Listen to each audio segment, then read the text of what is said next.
आपण 43 4 four wheelers आणि 75 motorcycle दिल्या होत्या गेल्या वर्षी आपण पोलीस दलाला. आणि आता आपण वाटतो 28 फोर व्हीलर देतोय.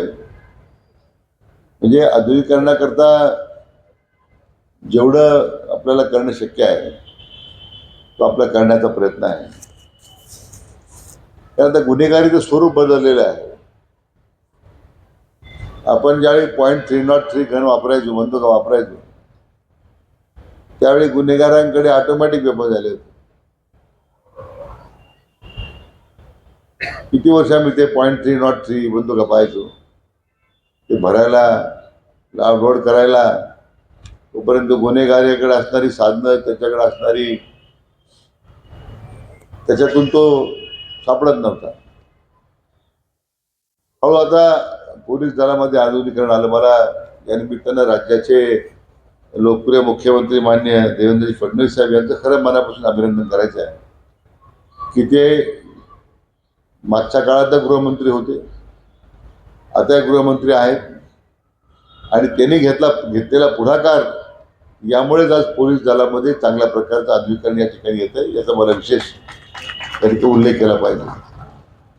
त्याचा उल्लेख वागचौरे साहेबांनी केला की पोलीस हाऊसिंग हे अतिशय म्हणजे अनुलिखित असं काम त्या पोलीस हाऊसिंगचं होतं. म्हणजे एखाद्या डीजीला कुठे ट्रान्सफर करायचं असेल, नॉन एक्झिक्युटिव्ह पोस्ट टाकले, डीजी हाऊसिंगला जाऊ देतात. अशी काही वर्षापूर्वीची अवस्था होती. काही काम नव्हतं. मान्य देवेंद्रजी आल्यानंतर मला आठवतं, मी ज्यावेळी राहता पोलीस स्टेशनच्या करता आपण BOT तत्व विकसित करू असा प्रस्ताव दिला. मला ते म्हटले, पाटील साहेब आवश्यकता नाही BOTची, आपण पोलीस हाऊसिंग मार्फत करू. पण म्हटलं पोलीस हाऊसिंगमध्ये काही नाही म्हटलं साहेब. आता तर मला सांगा आणून होतो की आपण ज्यावेळी शिर्डी पोलीस स्टेशन बांधलंय ते पहिल्या टप्प्यात नव्हतंय. मी स्वतः माननीय मुख्यमंत्री महोदयांनी विनंती केली आणि म्हणून हे आज शिर्डीचं जे एवढं पोलीस स्टेशन क्वार्टर्स उभे राहिले हे सुद्धा माननीय देवेंद्रजींनी दिलेल्या परवानगीमुळे हे शक्य झालं. एवढ्या मोठ्या प्रमाणात स्टाफ क्वार्टर जिल्ह्याच्या ठिकाणी सुद्धा नाही. नगरची अवस्था काय आहे, नगरचे पोलीस क्वार्टरची अवस्था अशी आहे, आता घेतलं आपण मोठं कॉम्प्लेक्स बांधायला घेतलाय, पण त्या मी पालकमंत्री झाल्यानंतर आम्ही जेव्हा आढावा घ्यायला सुरुवात केली, जिथे पोलीस क्वार्टर आहेत त्या जागा पोलीसच्या नावावर नव्हत्या. वस्तुस्थिती होती, रेकॉर्डच नव्हतं. मग कलेक्टरला सांगून आपण ते आता रेकॉर्ड पोलीस दलाच्या नावावर केलं आणि मग आता त्या किती आपण खर्च करतो. पहिल्या टप्प्यामध्ये 322 क्वार्टर आता बांधायला घेतलेले आहे. जिल्ह्याच्या ठिकाणी अशी अवस्था होती. जिल्ह्याच्या अगोदर शिर्डीत क्वार्टर झाले. पहिल्यांदा मला वाटतं 95-96ला ज्यावेळी युती सरकार आलं, गोपीनाथ मुंडे साहेब गृहमंत्री होते, त्यावेळी पहिलं ग्रामीण भागाचं पोलीस स्टेशन क्वार्टरसही जोडलं झालं. आता ते आता परत त्याचं रेनोव्हेशन आलं, ते नवीन क्वार्टर बांधावं लागतील जुने पाडून. तात्पर्य एवढं की पोलीस हाऊसिंगचं काम इतकं मोठ्या प्रमाणात आता सुरू झालंय. आपल्या राहत्याची पोलीस स्टेशन आणि पोलिसांचे क्वार्टर्स आता 7 मजली इमारत होती. एखाद्या तालुक्याच्या ठिकाणी पोलीस क्वार्टर 7 मजली असणं या कोणाला अभिप्रेत नाही आहे. त्या लिफ्ट वगैरे सगळ्या आहेत. तर राहता पोलीस क्वार्टरची सुद्धा अवस्था बरी बिकट होती. नावाला क्वार्टर होते, निम्मे पोलीस बाहेरच राहायचे. पण सुद्धा कारण अहोरात्रपणे काम करणाऱ्या आमच्या पोलीस बांधवांना, कर्मचाऱ्यांच्या, त्यांच्या कुटुंबियांना सुद्धा एक सुरक्षित जीवन जगता यावं, चांगल्या प्रकारचं जीवन जगता यावं, त्या दृष्टीने जे आधुनिकीकरण आपल्या पोलीस खात्यात मागच्या काही 7 वर्षात झालं ते केवळ फक्त आपल्या राज्याचे मुख्यमंत्री माननीय देवेंद्र फडणवीस साहेबांच्यामुळे शक्य झालं. मोठ्या प्रमाणात निधी उपलब्ध झाला. आता ट्रेनिंग आधुनिक शस्त्र उपलब्ध होत आहेत. अजूनही ट्रेनिंगची आवश्यकता आहे. तर म्हणजे सायबर क्राईम्स वाढत चाललेले आहेत. पूर्वी तशी व्यवस्था नव्हती. 95, 96, 97 पूर्वी मोबाईल नव्हतं. 2000 नंतर इंटरनेट आलं. मग गुन्हेगारी स्वरूप त्याच्यामध्ये प्राप्त झालं. इंटरनेटचा वापर सुरू झाला. मला एक गृहस्थ भेटले 2-3 महिन्यापूर्वी. आपला महाराष्ट्रीयन मुलगा आहे, तो रशियामध्ये सेटल झालेला आहे आणि रशियामध्ये एक जे शहर आहे ते जगातलं सगळ्यात श्रीमंत शहर आहे. कशा करता? सगळ्या जगातलं इंटरनेट जे हॅकिंग होतं त्याचं हॅकिंग सेंटर ते. आज कोट्यवधी रुपये लोकांच्या बँकेतून एका मिनिटात काढले जातात. तर कोणाला परवानगी नाहीये. हा गेले 7-8 वर्ष ते काम करतोय रशियामध्ये, म्हणून त्याला संधी मिळाली, त्याला त्या ठिकाणी आतमध्ये जायला परवानगी मिळाली. आपला महाराष्ट्रीयन मुलगा आहे, त्याला म्हणलं आमच्या राज्य सरकारकडे काय येते सल्लागार म्हणून, हे जे हॅकिंगचे गुन्हे होत आहेत, मोठ्या प्रमाणात इंटरनेट फ्रॉड तयार होतो, तर त्या दृष्टीने त्याचं काम हॅकिंग आहे, त्याचं काम हॅकिंग थांबवण्याचं नाही आहे. हा प्रश्न.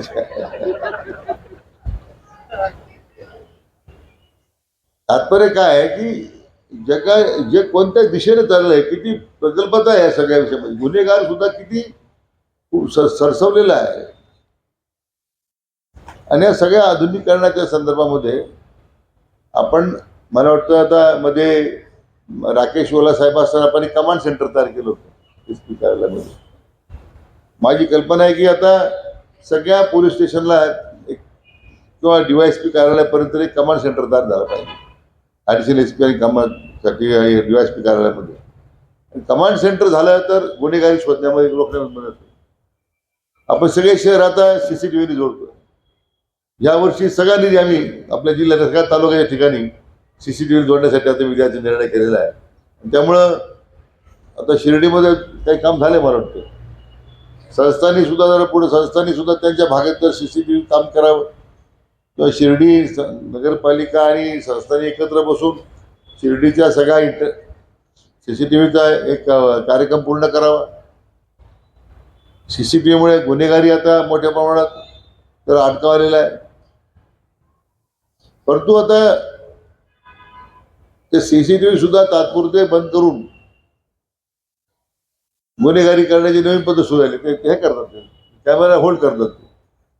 दिसतोय कॅमेरा चालू आहे, पण तोच पिक्चर दिसतोय तासभर सुद्धा, काय हालचाल नाही त्यामध्ये. आणि म्हणून या नवीन तंत्रज्ञानाचा विचार करता मला वाटतं की कमांड सेंटर या सगळ्या ठिकाणी जर सुरू झालं तर त्याचा निश्चितपणे उपयोग होईल. आज खरं म्हणजे आपल्या जिल्ह्यात मुख्य हायवेवर आहे आता, हा एक मुख्य हायवे झाला, हा दिल्ली बँगलोरचा कनेक्टिंग रोड आहे आता, हा नॅशनल हायवे झालेला आहे. तुमचा चेन्नई सुरत आता आपल्या जिल्ह्यातून गेलेला आहे. समृद्धी काही प्रमाणात आपल्या जिल्ह्यातून टच झालेला आहे. नवीन जो ग्रीन कॉरिडॉर येतो आता संभाजीनगरहून पुण्याला जाणारा एक्सप्रेस वे, तो सुद्धा आपल्या जिल्ह्यातून चाललेला आहे. हे सगळा विचार करताना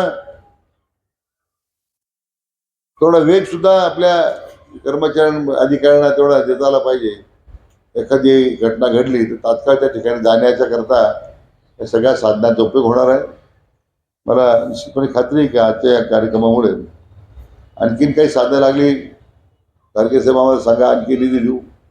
पहिल्यांदा आपण बिबटे वाढल्यामुळं यावर्षी आता मागच्या महिन्यात 9 कोटी रुपये दिले वन खात्याला, आणखीन 2 कोटी देतोय आम्ही या महिन्यामध्ये. जो आपण 400 पिंजरे घेतले, थर्मल कॅमेरे घेतले जे रात्री चालतात, थर्मल ड्रोन घेतले की जे रात्री बिबट्याला ट्रॅकिंग करू शकतात, सेन्सर आहे त्याला. रेस्क्यू व्हॅन घेतल्या 22, त्यांना 22 व्हॅन दिल्या आपण, म्हणजे पकडल्यानंतर त्या न्यायच्या. आता आपण निजारणेश्वर जवळ पर्यटनचा मोठ्या प्रमाणात पर्यटन चांगलं केलं तिथं निजारणेश्वरला. तर त्या बाजूला त्या गोरक्षणाच्या डोंगराची 150 हेक्टर जमीन आहे, ते आपण रेस्क्यू सेंटर तयार करतो, म्हणजे जेवढी 200 बिबटी तिथं मोकळे राहू शकतील. कारण सगळं कंपाऊंड आपण त्याला करतो. आज मला वाटतं नगर 2-3 ठिकाणी आपण जिल्ह्यात करतो रेस्क्यू सेंटर, म्हणजे हे 700-800 बिबटे जरी त्या ठिकाणी मोकळे फिरतील. आपल्या इथल्या लोकांनी काही गडबड जर झाली बरेच लोक भोगणे दाखवायचे, रेस्क्यू सेंटर पाडवतो.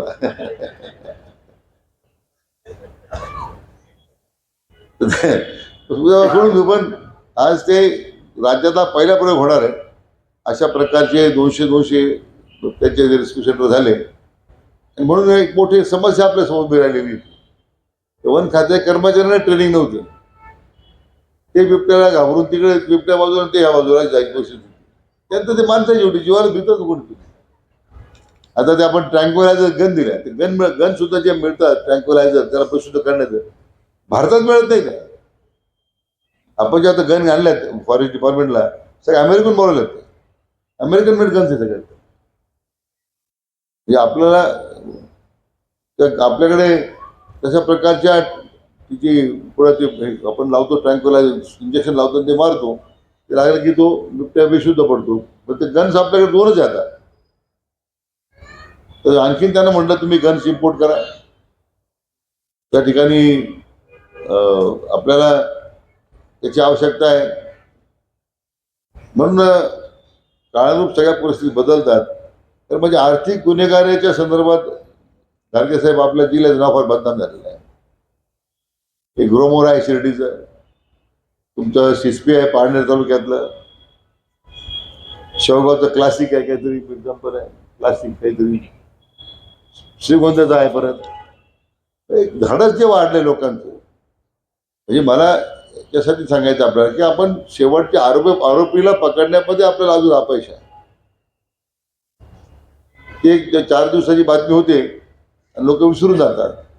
परंतु कोट्यावधी रुपये सामान्य माणसाची लूट करून ही लोक जी गेलेली आहेत, शेवटी यांना आपल्याला आता रोखता आलं नाही, ही प्रवृत्ती थांबवता आली नाही, त्याच्यावर कारवाई करता नाही आली, तर लोकांना असं सहज लोकांमध्ये असा संदेश आहे की इतक्या कोट्यावधी रुपयाची फसवणूक झाली, कारवाई होते, मग आम्ही काही लोक आणखीन त्यासाठी वेगळे प्रयत्न करायला सुरुवात करतो. सिस्पीमध्ये 2000 कोटीचा घोटाळा झाला, मोठा पुढारी अडकलेला आहे त्यामध्ये. त्याच्या दबावाखाली तुमची पोलीस यंत्रणा काम करत नाही, अशी वस्तुस्थिती आता मला लक्षात आलेली आहे. मागे एक जण उपोषणाला बसला एखाद्या, त्यामुळे तुमचे पोलीस अधिकारी घाबरतात, आपल्याला तर कोणतरी उपोषणाला बसत. उपोषण आपण घाबरायचं काय कारण आहे. आपण जर केलं काही, जर आपली काही चूक नाही आहे, तर ह्या राजकीय दबावाखाली बळी पडून आपण या चौकशीच्या अंतिमता आरोपीपर्यंत का पोहोचू शकत नाही, हा खरा मुद्दा उपस्थित झालेला आहे. म्हणून मला या निमित्तानं माननीय SP साहेबांना आणि इतर सगळ्या पोलीस अधिकाऱ्यांना माझी विनंती आणि कर्मचाऱ्यांना की आपल्या जिल्ह्याला भूषण नाही आहे. आर्थिक गुन्हेगारीची फसवणूक होत आणि आरोपी सापडत नाही, आरोपी मिळत नाही, 6-6 महिने आपल्या एन्क्वायरी चालू आहे. हे काही आपल्याला निश्चितपणे आपल्याला जिल्ह्याला भूषण नाही आहे. माझी सगळ्यांनी विनंती आहे की तात्काळ याच्यावर कारवाई झाली पाहिजे. याला कोणी आरोपीला पाठीशी घालत नाही, लक्षात घ्या. आर्थिक गुन्हेगारी एकदा वाढली. आता श्रीरामपूरचं प्रकरण घडलं काल परवा, त्याजवळ कट्टे घेऊन फिरणारे लोक होते, मोस्ट वॉन्टेड लोक होते सगळी. काय दुर्दैवानं गोळीबार झाला, कोण लोक हजर होते जर तुम्ही एकदा त्याची व्हिडिओग्राफी करा ना. पोलिसांनी व्हिडिओग्राफी करायला पाहिजे होती. त्या अंत्यविधीला कोण लोक हजर आहेत, कोण आले ते. कोणत्या समाजाचा मुद्दा नाही आहे. गुन्हेगारी प्रवृत्तीचे शिरकाव घालते. काही लोक बाहेरून किती लोक आले होते अंत्यविधीला. आम्ही काही थांबणार का नाही. मला वाटतं गुन्हेगाराविरुद्ध कडक ही कोणती साधनं, तुम्ही आम्हाला सांगा तुम्हाला काय साधनं पाहिजे, आम्ही सगळे द्यायला तयार आहोत. ही सगळी गुन्हेगारी जिल्ह्यात त्याचा बिमोड झाला पाहिजे. गाडगे साहेब, माझी तुम्हाला विनंती आहे. शेवगावमध्ये ज्यावेळी दंगल झाली, मी स्वतः गेलो, त्यावेळी सगळ्या मोठ्या गुटख्याच्या फॅक्टऱ्या कोण चालवतो. पाथर्डीत कोण गुटखे फॅक्टरी चालवतो. हा पैसा कुठे जातो, हरामाचा पैसा कोणाचा कोण मिळवतो, आणि हाच पैसा मग गुन्हेगारीला जातो. ठीक आहे, माझ्या सुजयच्या निवडणुकीत आम्हाला त्याचा फटका बसला शेवगाव, मी त्याचा विचार करत नाही. राजकीय किंमत किती मोजू आपण, पण गुन्हेगाराला शासन झालं पाहिजे, ही माझी आपल्याला या निमित्ताने विनंती आहे. आज श्रीरामपूर गुन्हेगाराचा अड्डा झालेला आहे. तीच नेवासा आहे, आणि ते परिणाम आमच्या शिर्डीवर झालेला. मोकाट गुन्हेगार फिरताय, तिथं वाटत ते करताय.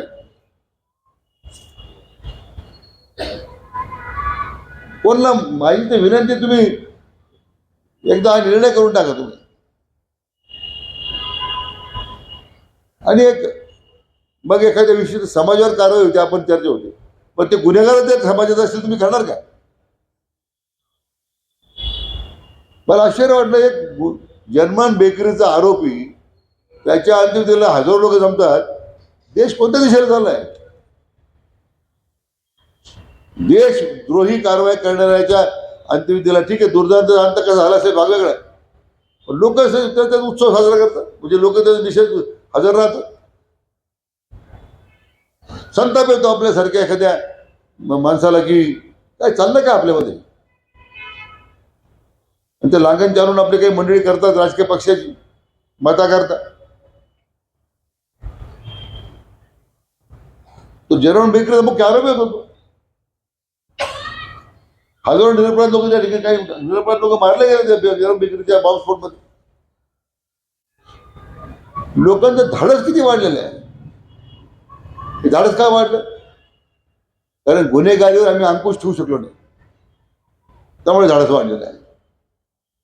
माहीत तुम्हाला विनंती आहे, जाहीरपणे मुद्दा बोलतोय, कोणाला काय वाटते मला चिंता नाही, पण आपला जिल्हा हा या गुन्हेगारी मुक्त करण्यासंदर्भात, आर्थिक गुन्हेगारीच्या बाबतीमध्ये जिल्ह्याचं जो नाव खराब होत चाललेलं आहे, किंवा अशा पद्धतीचे बेकायदेशीर शस्त्र बाळगून अवैध व्यवसाय,